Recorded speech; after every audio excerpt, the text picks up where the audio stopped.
Update tayo sa sitwasyon sa Baguio City na isa sa mga hinagupit na Super Typhoon Nando. May unang balita live si John Consulta. John? Igan, pag-ulan na lang at wala nang malakas na hangin ang naranasan ngayon dito sa Baguio City matapos nga ang pananalasa ng Super Typhoon Nando sa lungsod. Ayon sa CDRMO ng Baguio City, umakyat sa 13 ang bilang ng insidente ng rockslides at soil erosion sa buong Baguio City.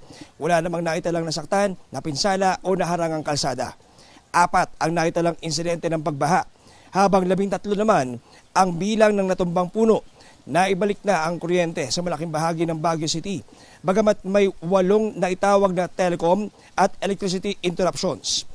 Nananatiling sarado ang Cannon Road habang passable naman ang Marcos Highway at Naguilian Road.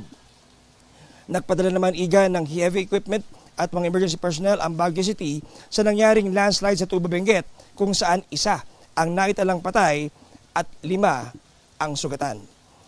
So sa ngayon igan, medyo kumakalma na rin ang sitwasyon dito sa bahagi ng Baguio City at patuloy pa rin naman ang pag-ikot ng mga emergency units ng CDRMO para tumugon sa mga tawag na patuloy pa rin nila nakukuha hinggil nga dito sa mga natumbang puno at mga soil erosion sa lungsod. So yan muna latest dito sa Baguio City. Balik sa iyo, Igan. Maraming salamat at ingat, John Consulta. Igan, mauna ka sa mga balita, mag-subscribe na sa GMA Integrated News sa YouTube para sa iba't ibang ulat sa ating bansa.